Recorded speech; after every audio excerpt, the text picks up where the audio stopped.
Hey my YouTube friends. So in this video, I'm going to do something a little bit different. What you're going to see is a collection of film that I did over the year of 2023. And this came about because I have an addiction to Facebook Marketplace. And maybe you're the same way. I don't use Facebook for the normal social media kind of things. I tend to go on there on a pretty regular basis and just scan through Marketplace. And I'm usually looking at the auto parts and accessories, cars for sale, based on a time frame of years from like the 50s up until the 80s. You know, things I might be interested in. And in fact, a lot of the cars that I've bought or my brother has bought over the last couple of years has come from Facebook Marketplace. Well, one of these days I just happened to be scrolling along, and what came up was a Chevy 350 engine for $125. Now, that got my curiosity, so I had to go check it out. Met the guy in a public parking lot. He had it sitting in the back of his truck. He had the heads off of it. It was basically in long block form. What I saw in this engine was good enough that I felt for $125, I was going to go ahead and take the chance.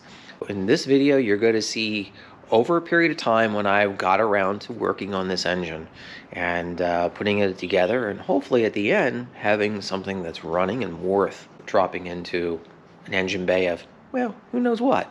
Never know. I may already have a car for it, or it might be something that I'll have to find a marketplace later on.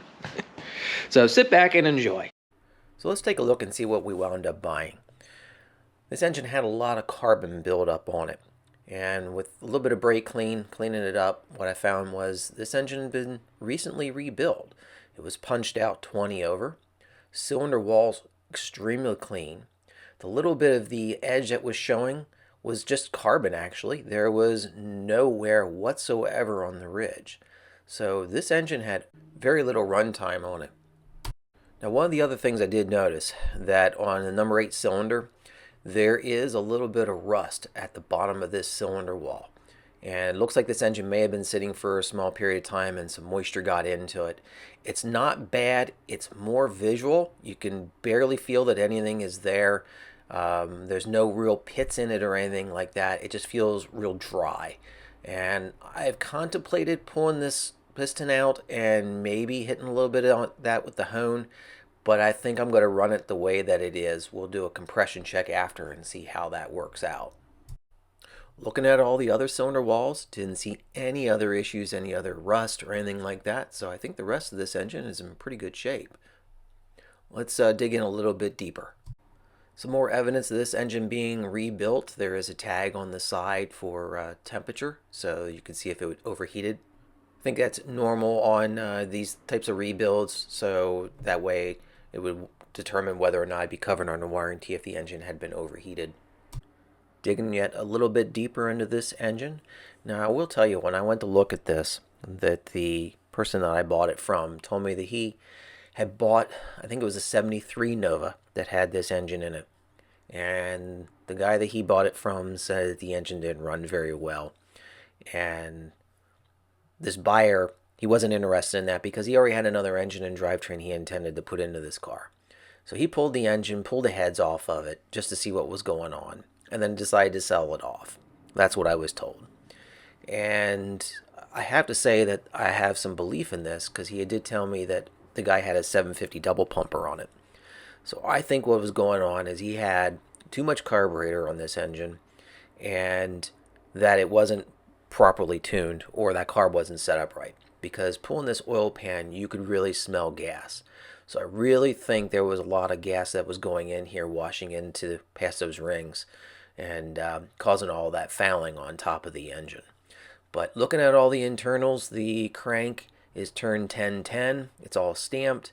Everything's clean. It is only a 2-bolt main. Not that concerned about it. But you can tell this thing is very, very fresh. Also checked for metal filings. I couldn't find anything. I drug a magnet through the oil pan. Couldn't find anything. So I think I got a really solid base here, with the exception of that little bit of rust that's in the number 8 cylinder. Next, I'm pulling the timing chain cover to examine the chain and gear. Also, we want to go ahead and pull the cam and see what that looks like, if we've had any wear on it.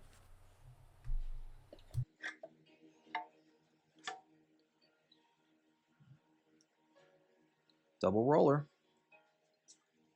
My God, look how clean that is.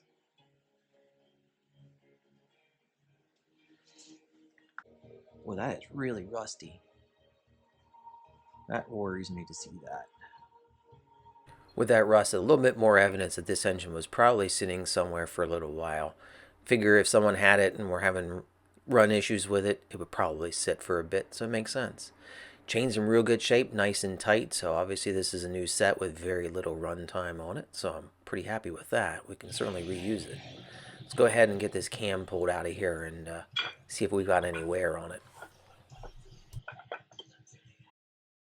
With the cam out, taking a closer look at it, very, very little wear on this.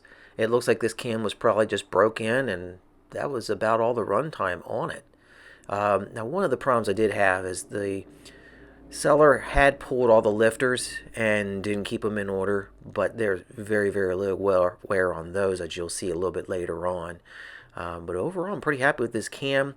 Unfortunately, I looked at these numbers and I really couldn't locate what cam this is, what brand it is, or what the grind is on it. But I'm going to assume it's probably either stock or probably a little better than stock. Also, the rocker arms and the rest of the upper valve train had some slight rust on it. So I decided I was just going to go ahead and give it a vinegar bath for a couple of days and see if it'll break some of that rust up.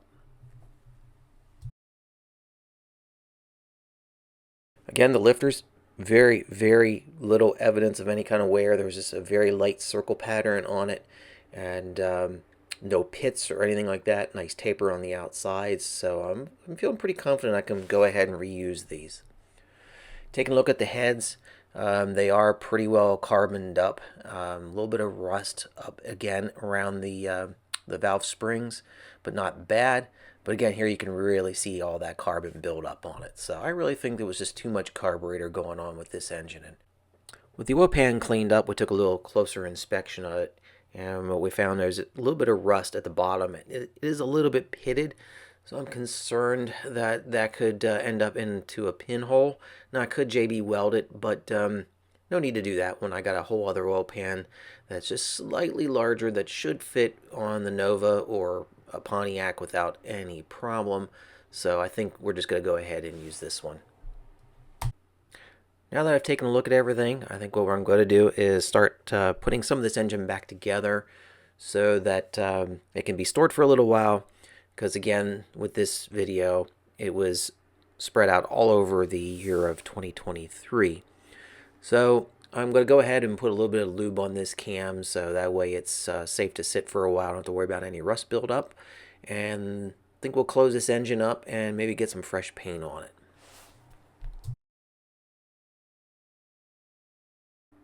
With the heads back on it and some old valve covers in an intake, we're going to go ahead and paint this engine and see how it comes out. Thought I'd do something a little different. Instead of the traditional small block Chevy orange, I went with black. After soaking for a couple days, I went ahead and started cleaning up the valve train that I had soaking in the vinegar. And we'll go ahead and start packing things away until I'm able to get back on this engine again. Before putting everything into storage, I decided that just cleaning it wasn't going to be good enough. And so I gave everything an oil bath. That was the rockers, the push rods, and the lifters. And then bagged everything up and put it up on the shelf until I could get to it.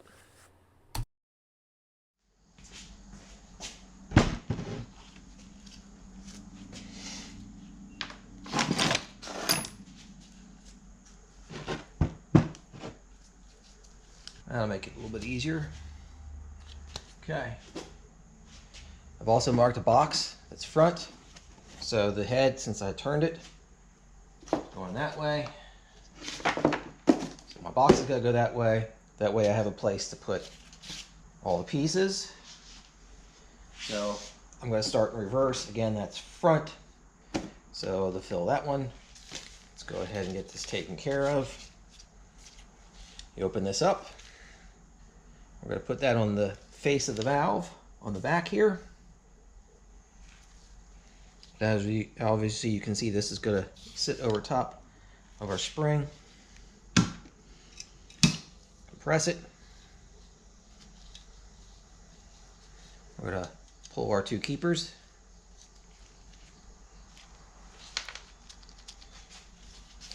Relieve the pressure.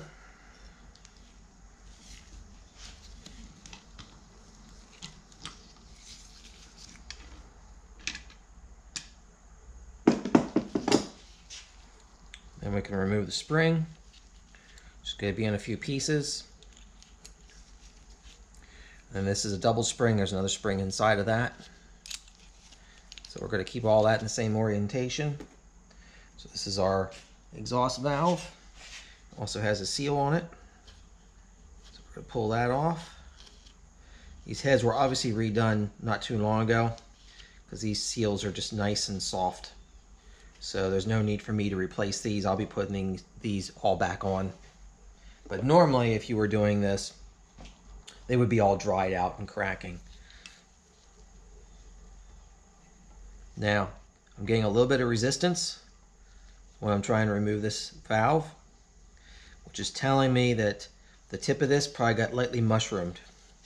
So from the pressure of the rockers hitting this, it expanded this a little bit, so it's not fitting through that bronze guide. So what I'm going to end up doing is I'm going to take some 800 grit wet paper, and I'm going to lightly take that little bit of mushrooming out of it, so that way this will fit through there without doing any damage to that bronze guide. Just going to wipe across that. Now we'll see if that wants to fit through there. Yep, fits through no problem now. That's all it took, was just that little bit. There we go, pulled our valve.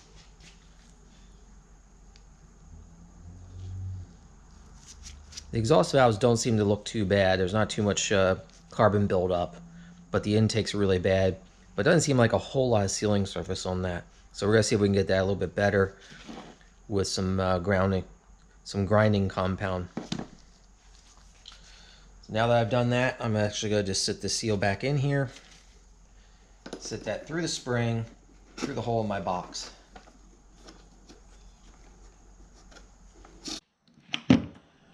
Here's a look at doing my head porting for the first time.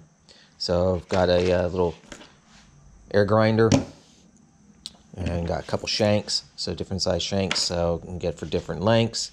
Also have a couple of these, which I'm not a real fan of, but on some of the spots I have used that. But these sanding discs do a really good job. Right now, I just have some paint on the intake ports because I intend to do a gasket match here. So that'll allow me to scribe some lines so that way I know where to cut these to get it matched up with the gasket. Here's a look at the ports before the porting and again after. Here's an update on where I'm at with porting these heads. You can see that I have the gasket bolted on here and I've done all my port matching. So I'm pretty happy with the way all this has come out. For my first porting job, pretty proud of the results I've gotten. Pretty smooth. I mean, I could probably come back in here and get that even smoother yet, but considering what the original cast looked like and now how these are much smoother, I think these will flow a lot better. I think the next thing I'm going to end up doing is lapping these valves. These heads apparently were redone, but you can see, because this engine was so carboned up, you can see the mating surface. Doesn't seem like there's a whole lot of surface there. I mean, I'm sure that there's a nice even ring the whole way around, but it just seems like it should be a little bit wider than that. So I'm going to try a little lapping compound and see if I can get anything out of these yet. All the valve lapping done, we're going to go ahead and reassemble. Make sure you don't mix up your springs with the retainers. They are different between the two. I'm not going to grab the other one, but just take my word for it, they are different.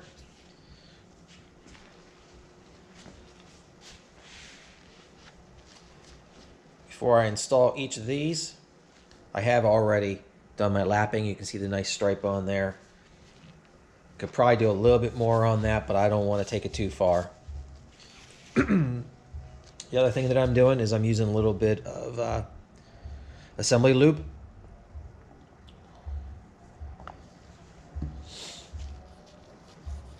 We're going to put that on there. Everything here has been flushed. And again, I'm putting these valves back in to the same places where they came out of. They've all been lapped to those areas, so these are made to, so I want to make sure that goes back in the same way.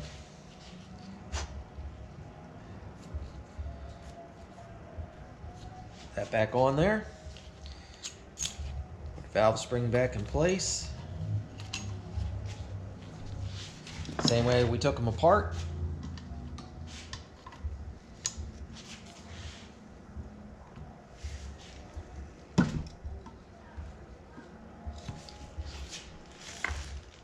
Had all my keepers sitting in a bag here, so I'm going to drop them out of here. Your keepers, you can see how they're shaped, how this is tapered. So the larger end is going to be at the top, smaller end at the bottom. I apologize, this is hard to see on my glove. I think you can get the idea how these two go together. I just can't do it with these gloves on.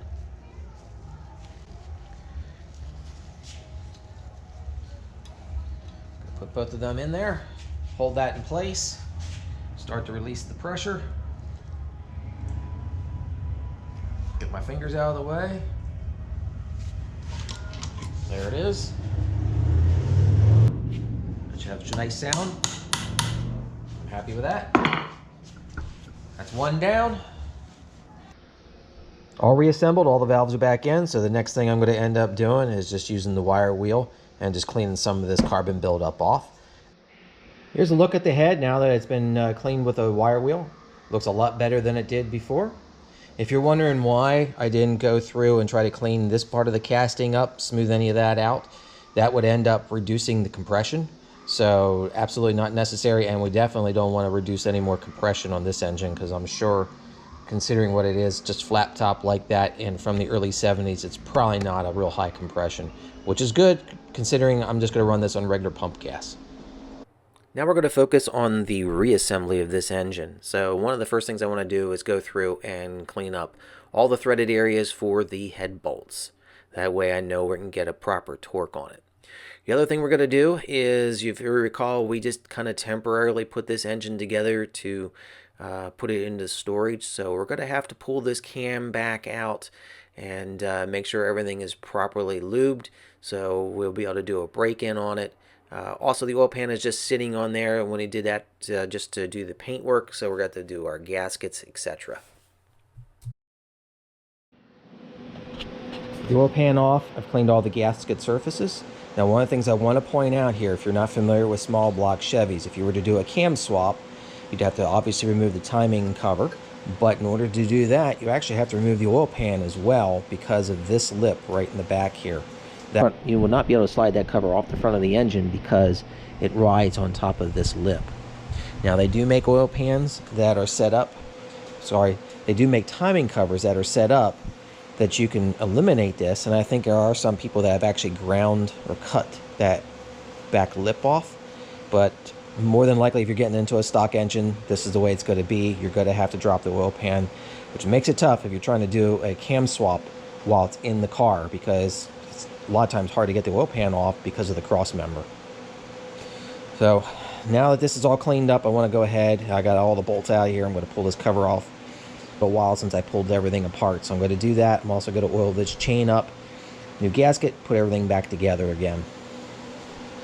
Not sure if I had showed on any other early videos how this has been ground, the surface, to allow for that larger gear, so that way it's not going to hit any of that. Here's the dot that is on the crank, so we're going to end up having to line that up with our gear, so we'll end up turning this once we're ready for that. Go ahead and put this cam back in.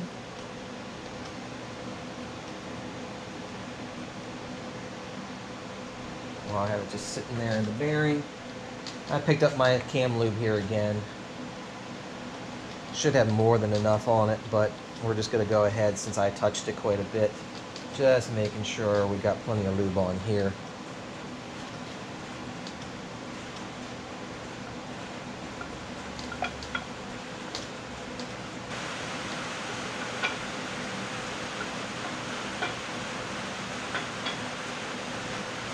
There we go. Okay, yeah, got lube on everything. Make things look a little easier, I'm going to go ahead and put a yellow dot on there so that way we can see where that mark is. Probably can't hear a thing thanks to the rain. You can see this has got a groove and a keyway.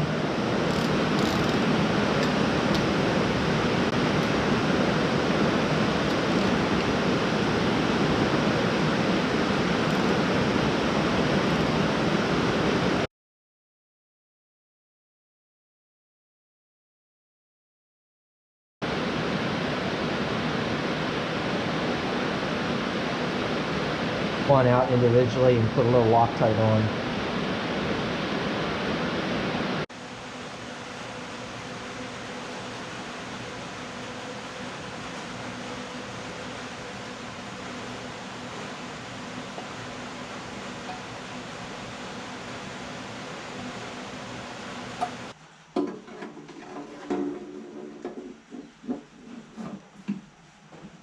I'm not making these very tight, I'm just working from the centers out. Go ahead and mark our timing mark here on our balancer while we have an opportunity. I will go ahead and set the balancer bolt in there a while. Got that pretty well seated.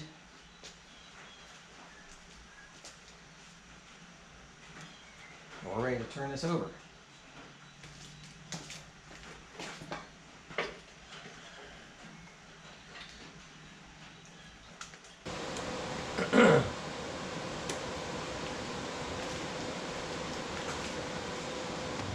Any second here.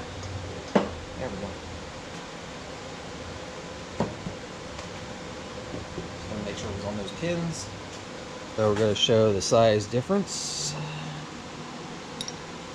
These smaller ones go down on those ends. The longer guys go up on the top.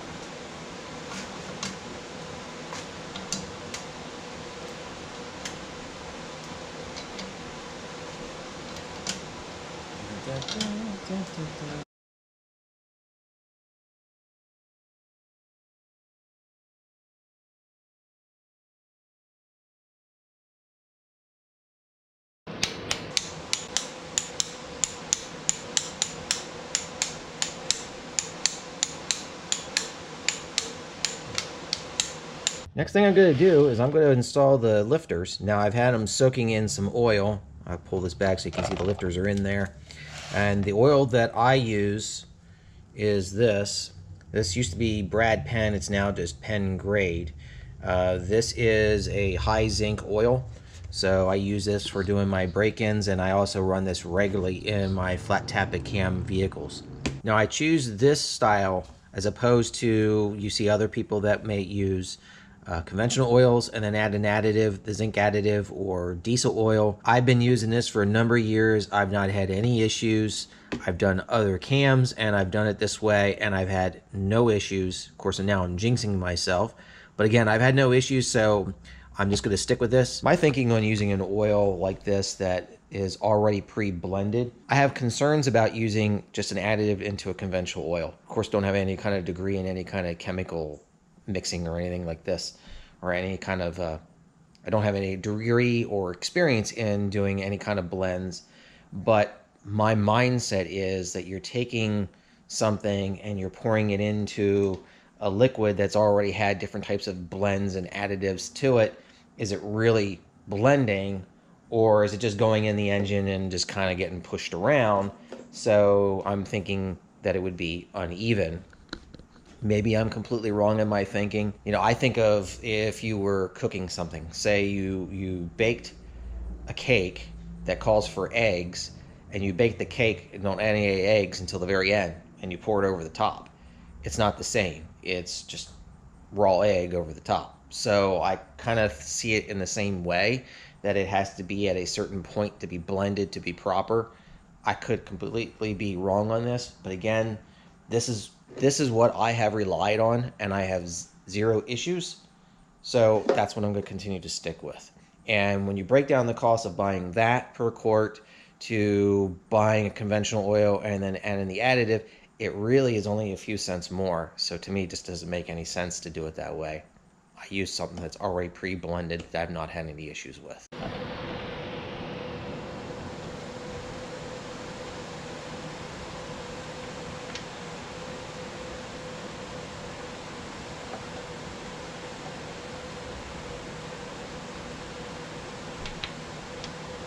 All the lifters in, we're going to go ahead and start putting our push rods in place.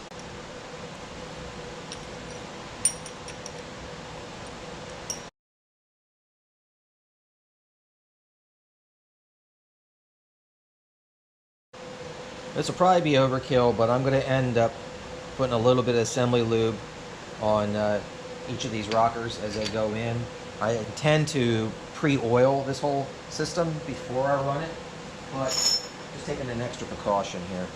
So to adjust the valves, what we're going to end up doing, one, I have the engine on top dead center, and we know this because if we look at our lifters, they're both even in the bore. As also on number 6, we have the same thing. Now I do have a chart here that is when you're on top dead center for number 1, 6 is rocking. That's what we showed. Rocking meaning that both the lifters are rocking into the point that they are basically flush. Unlike this is not. See what I'm saying? This is not, this is correct. That's on number 6, this is number 1. So number 1 is on top dead center. We're confirming that by looking at number 6. According to our chart, to confirm when number 8 is on top dead center, number 5 would be rocking. So that would end up being over here. So that's what we're going to end up doing. So to start out, we're going to go ahead and turn this so that we get the slack out. Right now you can see how that is. We're going to get this down so that it's just putting enough pressure on it that we can just spin this without any of that movement. Once we get to that point, then we will do a half a turn, and then that would be the proper lash. There we go. That's where we want to be, where we can just turn it. Now I'm going to go ahead and give this a half turn. All right, we'll do the same thing then on the intake side. Now that I got all the valves adjusted, I'm going to go ahead and add the rest of my oil. And then I'm going to put a pressure gauge on here, and I'm going to manually prime up this engine. And then we got to go for intake,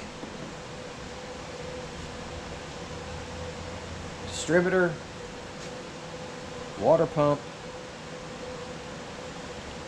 and then I think I'm ready to put it onto my run stand. At this point, we want to go ahead and pre-lube this engine. And the way you're going to do that is by looking down into the distributor shaft hole, and I'm going to point to that piece right there. That is the shaft coming from the oil pump. Has that groove in it. That's where your distributor will lock in to spin that to run that oil pump. And if you notice right on this side right here, you can see the gear to the camshaft, and that's going to run on the distributor. Now let me show you on the distributor. Now looking at our distributor, here you can see this is the gear that's going to be running off the cam. Turning it upright, you'll see there is that slot to go into the oil pump. So you would think the easiest way to prime your engine would be to take simply a rod with a cut in it. You would think that you could simply put it in the engine, hook it up to that pump, and spin it. Well, yes, you could do that. But here's the problem. If you do that, you're only going to lube the lower end and the valve train on the left side of the engine. Why is that? Well, if you take a look back in that hole again, you'll see right here, you'll see there is an oil passage. And then on the opposite side, a little hard to see, there's a corresponding hole on this side to get into this lifter valley. But without a distributor in there, just using the shaft, nothing's going to happen. It's simply going to run out of this hole right here. So the way GM countered that issue was on the distributor. If you notice, there is this groove right here, and that is to complete that oil passage. So that's why you cannot simply just use a shaft. You can buy a piece that's similar to this, that's meant to do that oiling, or you could simply make it with a piece of rod, cut a groove in it, take an old distributor. In this case, it's a points distributor, and I removed the shaft out of it in the gear. And to remove this gear is very simple. You simply knock out this roll pin and slide it off the shaft. A lot of times there's a small shim that's in here as well, so take all that out. That will allow you then to pull the shaft from the top, giving you this, an empty shell. Then, quite simply, I'm able to take this shaft, run it down through, hook my drill to this, and go ahead and prime the engine, which is what I wound up doing. And as you can see, I have plenty of oil on the upper end of my valve train. So with my pre-lube done, the next step is, I think I'm going to go ahead and work on putting my intake on. Just like the heads, I want to go ahead and do some gasket matching on the intake, and then we'll do some cleanup and some paint work. So here's a look after. You can see I have the gasket sitting in place, and most of my painted lines are now gone. So I was just trying to clean that up a little bit to port match that to these gaskets. The other thing I'm going to end up doing is I need to clean this intake up. I paid $30 for this at a swap meet, and someone had painted it, and it's got, I think it's body dust. Someone was saying body filler, and I think that's what's on that. It's just Bondo dust. So I think I'm going to go ahead and clean that, and probably going to end up just repainting this manifold. I want to block this, pull this water neck off, get that thermostat out of there, probably replace this. That's pretty rusty.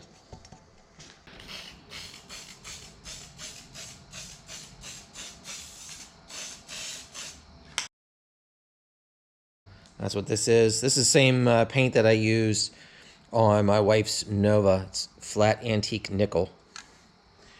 I might still hit it with a clear coat then too. So I kind of like that gloss look. Another thing I want to point out on small block Chevy is you want to be careful of the length of your intake bolts. And if you take a close look at this, you'll see why. That goes straight through and goes right up against this push rod. If you use a bolt that's too long, you'll go in there, you'll hit this push rod, you'll probably bend it or scar it. So you want to make sure you're using bolts that are correct.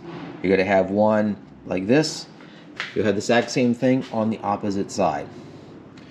Another thing you might be interested to see, if you're not familiar with small block Chevy, is these bolts, as you can see, they're through. So this is going to be all oil gallery. So these are the ones that you're going to have to put a little bit of sealant on to keep oil from potentially seeping up through and laying on your intake. The very ends, these are sealed. You don't have to worry about those. But these four, you're going to end up wanting to put a little bit of sealant on. As you can see, I already have a bead down on either end. It's been sitting there for a couple minutes now, so that way it can start to set up. Next thing I'm doing is I'm just putting down just a very, very thin layer of sealant around these water ports, just to ensure that we get a good seal, but also it'll help to hold the gasket a little bit in place here till we get this intake on.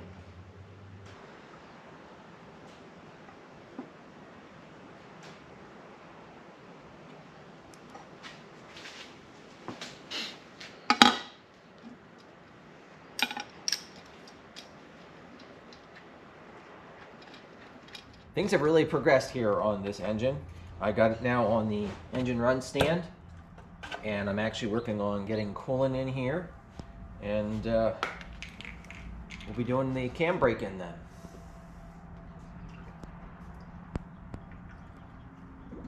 Now that I have all the coolant in, we're going to go ahead and do the brake in. I've filled my boat tank over here. So we've got probably about almost 5 gallons in there. Fuel line's a little bit stretched here, but I think we should hopefully be okay. Hopefully that doesn't come apart during this process. There was a bolt laying on top of the carburetor. I'm glad I saw that. I did not connect anything for PCV valves, but I think it should hopefully vent to atmosphere and be okay. That plug wire is kind of laying there. It shouldn't be a problem. We'll just push that back here. I'm paranoid about any wires laying somewhere that they burn somewhere, because I do not want to have to stop this in the middle of the process because of something as simple as a wire laying where it shouldn't. I think we should be okay. That's a little... Let's see if we can push that back a little bit there. Now I put this distributor in. I had the engine on top dead center. And so I think I got it set pretty good here. It's a little further back than I normally like it, but I think that's going to be pretty close. In fact, I got to go get my timing light ready to go. But as soon as we get that going, then I'm going to run it up to about 2,800 RPM. And we're just going to kind of keep it there for a while and then bring it down a little bit, then bring it back up. Do that a few times through about a 20-minute phase. So I'm going to go ahead and put you on a stand, and we'll go ahead and get this thing running. I'm not sure if that if there was any fuel in that float bowl. Okay. Here we go.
Bring it back in a little bit later.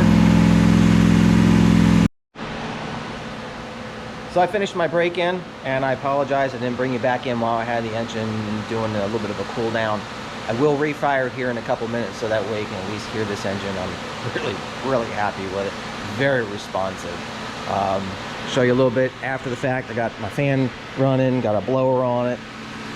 Again, we're still a little bit warm. We're a little over 200. That's about where I've topped out now. It's just been sitting here for probably about a little more than a minute. So of course that temperature is going to come up because there's nothing circulating it. At some point in the future, I may end up considering either getting an electric water pump or setting up some sort of electric motor to drive the water pump on it, just so I can keep that flow going after a shutdown. But only had a couple small areas, a little bit of valve cover leak here and on the back, the base of the distributor. Now I didn't have that real tight, so that could be a little bit of that. I think the other side was actually pretty good. I see a little bit of wet there on top of that. As far as valve train noise, it's pretty quiet. Had just a hint of some tapping over on that other side, but Very happy with that so far. No other signs of any leaks, no coolant leaks, no backfires, no issues whatsoever. That carburetor from coming out of the junkyard for 25 bucks is amazing. It's very responsive. I love it. Didn't have any fuel line leakage. Surprised I didn't get that too hot. Luckily, we're not under the hood or anything like that. Looks like we gained a little bit in our overflow bottle because that was completely dry before. But man, I am really happy with this engine.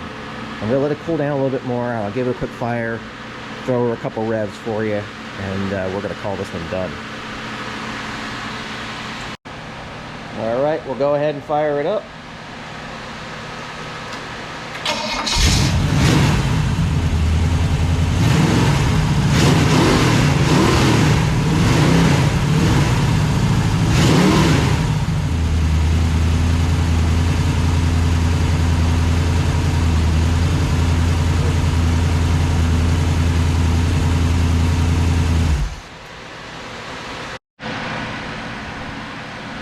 Alright, I think we're in pretty good shape here. I'm just going to give it one more quick rotation to swap the cold water from this radiator into the engine and then put it away to the main.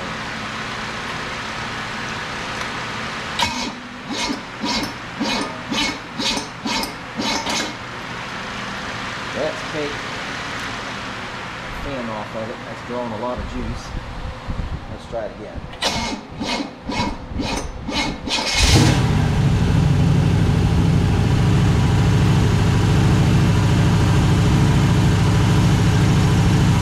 Water temp is dropping.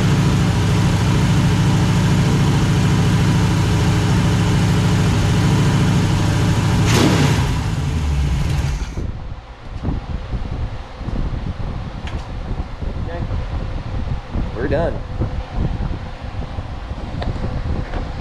I think that's going to do for this engine project. I'm very, very happy with it.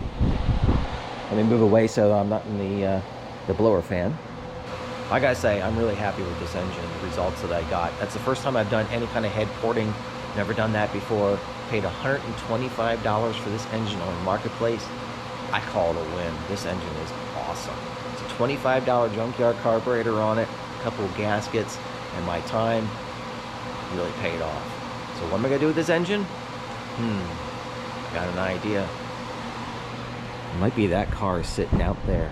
I know it's a Pontiac. It's already got a Chevy engine, and that's the way it came from the factory. It may have another Chevy engine in it again, just the 350 version. If you like this video, make sure you hit the thumbs up, drop me a comment, and as always, thanks for watching.